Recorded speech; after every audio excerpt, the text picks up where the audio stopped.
Allahu Akbar. Bismillahirrahmanirrahim. Alhamdulillah Rabbil Alamin.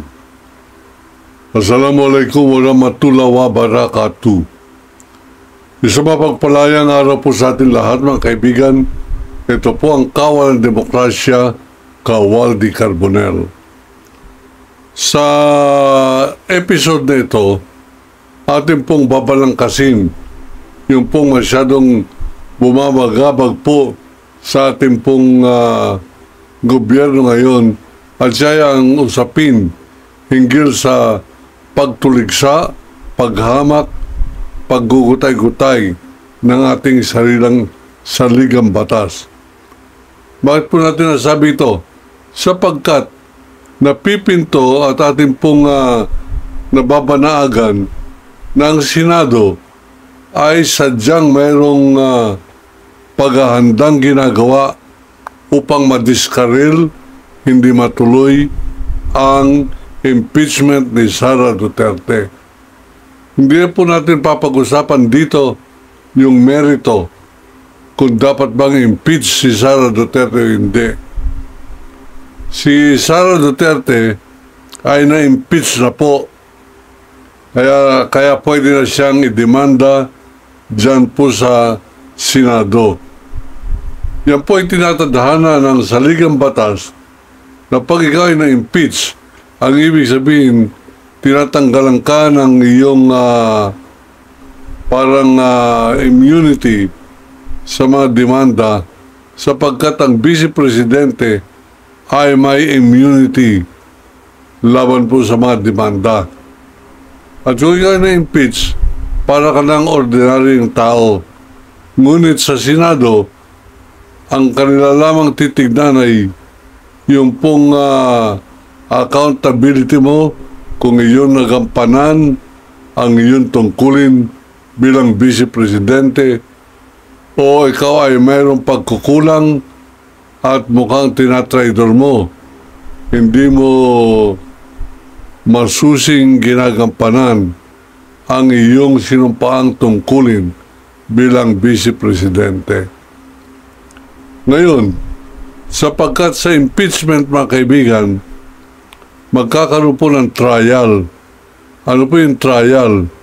Dito, ilalahad na ng Kongreso lahat ng ebidensyang kanilang nakalap sa panumpo ng hearing at kasama na rito yung record ng bank accounts ng mga Duterte.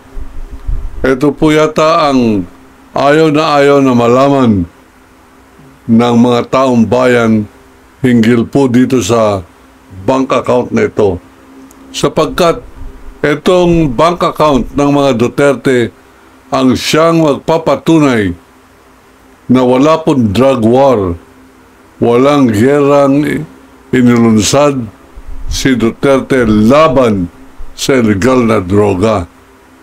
Ang kanyang nilunsad ay pananakot, pagpapatay, pagpapahirap sa mga mahihirap na Pilipino. Bakit? Sapagkat ipapakita ng mga ebidensya na tumatanggap ang pamilya ng Duterte ng mga salapi galing sa mga drug lord.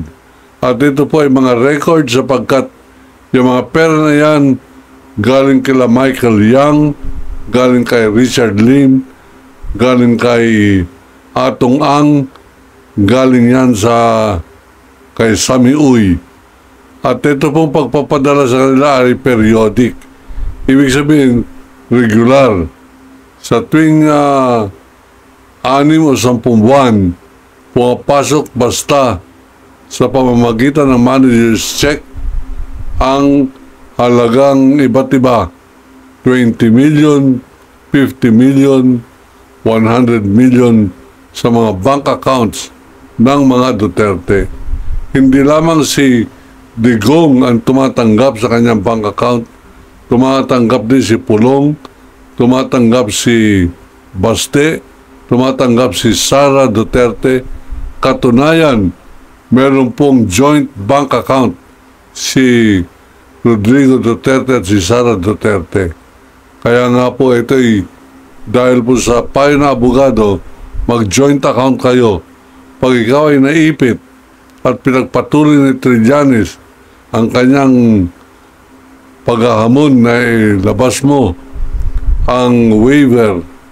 Yung waiver ay pagpirma na ikaw'y nagbibigay ng pahintulot sa bangko na bigyan ng kopya ang humihingi mga investigador ng record ng iyong bank account. Pero pag siya may joint account, ang hinihingan lang naman ng waiver ay si Duterte, hindi pa rin po obra ito sapagkat sa bank secrecy law, kinakailangan yung ka-joint account ay magbibigay din ng waiver. At kahit na ayawan ito ni Sara Duterte, dahil po sa kanyang pakikisama sa madla, hindi po matutuloy, hindi siya kamumuhian ng tao sapagkat na mahal na ng kulto ng tao ang mga Duterte. Saan ka nakita mga kaibigan na hanggang ngayon sa kabila ng mga pagbubunyag ni Duterte ng kanyang mga kasalanan, krimen sa Senado at sa Kongreso at sa kanyang mga social media interviews or appearances, abay nagpapatuloy po ang kanyang high rating, approval rating, mataas pa rin. Katunayan, sa ngayon nga doon sa isa kong kaibigan, si Bobby Brillante, ang sabi niya, Walt, kung magbubutuhan ng pagkapangulo sa isang linggo o sa isang buwan, ang mananalo ay si Sara Duterte. Kako bakit? Sapagkat yung pinakita niyang suporta sa mga senador na malalabo naman ang kalalagayan, abay umani ng maraming boto sa Mindanao dahil sa inendorso sila ni Sara Duterte. Kasama na riyan si Amy Marcos, Bam Aquino, Kiko Pangilinan at si Rodante Marcoleta. Sabi naman po na aking pong isang kaibigan, talagang ganyan ang utak ng Pilipino. Kaya nga ganito ang bansa natin. Kaya nga tayo inapi. Kaya nga tayo binubusabos ng mga dayuhan, Kastila, Amerikano at ngayon ay Inchik, sapagkat nakikita nilang kulang na kulang ang pagmamahal ng Pilipino sa kanilang sariling bansa.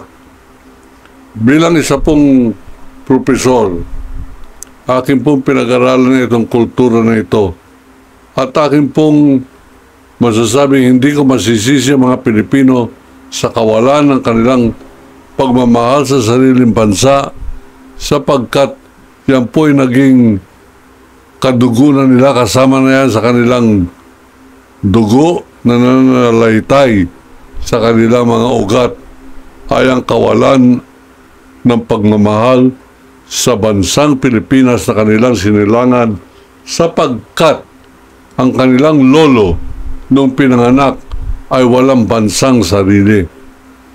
Kaya nga po, ganyan ang ugali ng mga Pilipino. Kahit na bulok, kahit na masamang tao, kahit na murahin ng Diyos, magkukunwari pa ang Pilipino na talagang siya ay Kingdom of Jesus Christ, siya ay Jesus is Lord, siya ay Iglesia ni Cristo, siya ay kung sino-sinong Cristo, Kristiyano. Nung minura si Cristo, wala ni isa nagtanggol. Nung minura ang Diyos, hindi naman nagsilakbo ang damdamin ng Pilipino, minahal pa rin nila si Duterte. Yan po talaga ang hindi maintindihan na kultura, pero naintindihan ko po yan. Kaya nga po tinitiis na lamang natin at kaya po tayo patuloy na nagsasalita dito po sa ating YouTube channel ay upang sa ganun makakumbinsi tayo ng mga Pilipino na manong mahalin nyo naman ng konti ang inyong bansa. Paano gagawin yan? Madaling sabihin, Mahal ko ang Pilipinas, inibig ko ang Pilipinas. Pero, paano mo papakita yan?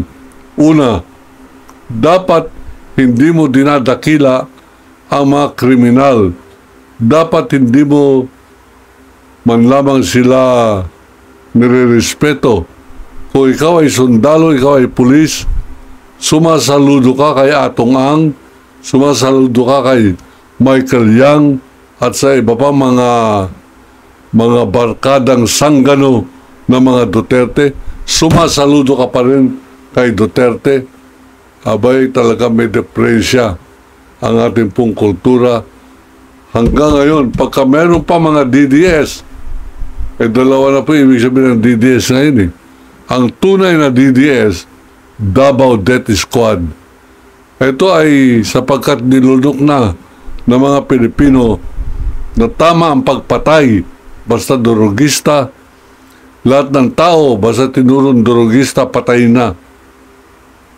Nasira na po ang ulo ng mga Pilipino. Hindi na po normal ang pag-iisip, hindi na sibilisado. At dahil po dyan, para hindi naman lalabas ng kriminal ang mga ginang ng tahanan na natatawag silang DDS, ginawa na lamang nilang Duterte diehard supporters. Kahit na diehard supporters, ibig sabihin yan, sumusuporta ka sa kriminal, sumusuporta ka sa masama, sumusuporta ka sa mali, at ito po ang mali ng pagkatao ng mga Pilipino. Pero may pag-asa pa po tayo. Habang tayo ay natututo pa rin makinig sa mga matitinong tagapagsalita at iniiwasan po nating suportahan o sponsorin yung mga vloggers na sumusuporta sa mga kriminal at nagpapatay ng 30,000 mga Pilipino, may pag-asa pa po tayo. Habang mayroon pang Pilipino nag-iisip na mukhang mali naman yan, hindi naman totoo yan. Mukhang tama sila Risa Hontiveros, tama sila Laila de Lima, tama sila Leni Robredo, tama sila Maria Ressa, tama yung mga babaeng pinupulaan, tinatawag na lutang, ginagawang mga kung ano-anong paninira sa kanilang pagkatao, wag po natin samahan yung ganyang klaseng pag-iisip. Katunayan, yung mga taong pareho ni Risa Hontiveros ang dapat pong pamarisan ng karamihan po natin mga kabataan at karamihan po ng mga kababaihan. At ang kanyang katapangan ay dapat pamarisan ng mga lalaking Pilipino, ng Pilipino po ay duwag sapagkat sila ay kumakampi na lamang sa siga-siga at nananahimik, baka sila mapahamak. Ngayon, nagkaroon tayo ng alias Totoy. Abay, meron palang matapang na Pilipino. Hindi pala talaga duwag ang Pilipino. Meron pang mga lumabas ngayon, nagsasalta na. Mga konsehal dyan po sa bayan ng Laurel, nagsasabing nakita niya kung paano itinatapon sa dagat ang mga sako na yung pala ay ngayon niya napag-alaman, isang linggo na nakararaan, na tao, bangkay pala yung tinatapon na yan. Yung pong katulong kasambahay nila Atong Ang at ni Gretchen Barreto ay nagsalita na rin, at ang salita na ito ay nakaabot na sa People's General ng pangalan po ay General Nicolas Torre. Abay, nakakaroon na po ng liwanag, ngunit lumabo po ito nang nabalitaan po natin sa araw na ito na ng ibang bayan na itong si Gretchen Barreto at si Atong Ang. Kahit na po yan mga ibang bayan, sa mga bayan na hindi na sila maabot ng extradition treaty, kaya po nila yan sapagkat kinikita po yan sa online sabong, wedding na binirigalo ni Erap Estrada at ni Duterte sa kanya, bilyon-bilyon po ang kinikita ni Atong Ang sa bawat linggo ng kanyang pamamayagpag. Kaya nga po, kaya niyang bilhin ang mga huwes, kaya niyang bilhin ang mga general, kaya niyang bilhin ang mga pulis na pumapatay ng Pilipino. At sabi nga ni Secretary of Justice Boying Rimulya, ginamit din ni Atong Ang ang mga pulis na yan, at ang mga napapatay ng mga pulis na yan ay kasama sa AJK na itinapon na rin dyan sa Lake Taal o sa lawa ng Taal. Dalawang bagay po ang babantayan natin, at yan po ang ipapaglaban ng kawal ng demokrasya. Saan man po tayo makarating, paninindigan po natin yung ating pong krusada labang po sa kasamaan. Pipilitin po natin na matuloy yan pong impeachment, sapagkat tungkulin ninyo, tungkulin ng bawat Pilipino na pagtanggol ang ating saligang batas, at pinag-uutos ng saligang batas na dapat ituloy ng mga senador ang paglilitis na yan. Pangalawa, wag po natin tatantanan ito pong barkada ni Duterte. Inapoint niya na maging sweepstakes official, Philippine Charity sweepstakes official, ng pangalan ay Atong Ang. At atin na rin pong bantayan at hintayin ang pagpapatuloy na naman ng pamamayagpag ng isa pa ng barkada na maraming galamay na insik dito. Ang pangalan ay Michael Yang. Babantayan po natin yan. In the meantime, tayo po ay nag-aanyaya doon po sa mga may nalalaman pa tungkol dyan sa missing sa Bungeros.